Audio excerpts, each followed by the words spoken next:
शुरू बोलिए नहीं देखो काव्यांजलि।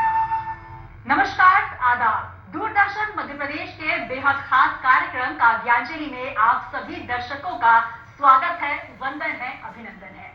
मैं हूं सुनीता पटेल और जैसा कि आप सभी जानते हैं कि हमारे इस खास महफिल में कविताओं के रंग सजते हैं, शायरी का अंदाज बयां होता है और साथ ही साहित्य का एक अनूठा संगम यहाँ नजर आता है। तो आइए आज हम आपको मिलवाएंगे ऐसे साहित्य रत्नों से जो हमने मध्य प्रदेश के कोने कोने से दूरदर्शन केंद्र भोपाल में बुलवाए हैं। और देखिए, आप जैसा कि जानते हैं कि जब कविता की महफिल सजती है तो एक बात ही अलग होती है। तो आइए कौन कौन से साहित्य रत्न हमारे बीच आज इस काव्यांजलि की महफिल में आए हुए हैं, एक छोटा सा परिचय मैं आपका करवा देती हूँ। हमारे साथ आज मौजूद हैं बीना की धरती से नरेंद्र कुमार जैन जी। आप समसामयिक विषयों में काव्य पाठ करते हैं। नरेंद्र कुमार जैन जी, बहुत बहुत स्वागत, अभिनंदन आपका। और अगले क्रम में मैं आपका परिचय करवाना चाहती हूँ एक ऐसी वाणी जो कि नारी शक्ति की बात करती हैं, देशभक्ति की बात करती हैं। इंदौर से आई हैं कविता चौहान जी। कविता जी, बहुत बहुत स्वागत है आपका। और साथ ही हमारे बीच एक वरिष्ठ कवि हैं, महाकवि उमा शंकर उमेश जी, पृथ्वीपुर निमाड़ से हमारे बीच आए हुए हैं और निमाड़ी की धरती से अपनी सुंदर कविताएं और काव्य सृजन लेकर आए हैं। सर, बहुत बहुत स्वागत है। और अगले क्रम में मैं जिनसे आपको मिलवाने जा रही हूँ, डॉक्टर बी.डी. पाठक जी। आप श्रृंगार की बात करते हैं, देश की बात करते हैं, आप सागर से हमारे बीच हैं। सर, बहुत स्वागत है। और एक और शायर हमारे बीच मौजूद हैं जो कि जिनका तकल्लुस होता है शाहपुरी, सागर शाहपुर से हमारे बीच हैं आप अमीन अली शाहपुरी जी। बहुत बेहतरीन शायरी करते हैं। बहुत बहुत स्वागत है अमीन जी आपका।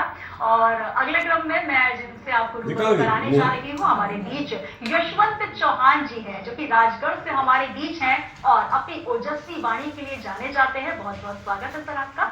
और चलिए अगले क्रम में मैं आपसे करना चाहती हूँ, हमारे बीच घनश्याम गिरी गोस्वामी जी हैं। आप बुधनी से हमारे बीच हैं और बुंदेली की सुंदर बोली में वो बात करते हैं और समसामयिक विषयों पर भी अपनी कविताओं का सृजन करते हैं। साथ ही हमारे बीच एक और वरिष्ठ कवि मौजूद हैं जिनका नाम होता है मदन गोपाल मार्तंड जी। आप राजधानी भोपाल से ही हैं और आप अपनी ओजस्वी वाणी के लिए जाने जाते हैं।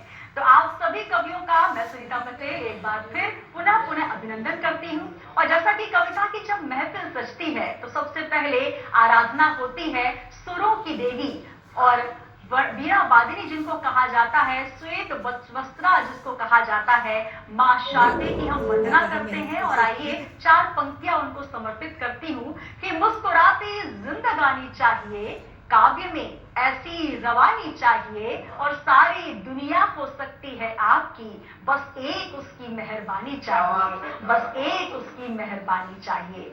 तो आइए इस क्रम में ज्यादा देर मैं विलंब नहीं करूंगी आपके और कवियों के बीच। और पहला नाम मैं जो लेना चाह रही हूँ, चार पंक्तियों से उनको आमंत्रित करना चाहती हूँ कि कोई गीत नहीं गाता है, गीत अधर का क्या नाता है, जिसका जितना दर्द अधिक है वो उतना मीठा गाता है। तो उतनी ही मीठी वो बात करते हैं, उतनी ही मीठी कविताएं कहते हैं आदरणीय नरेंद्र कुमार जैन जी। बहुत बहुत स्वागत है आपका।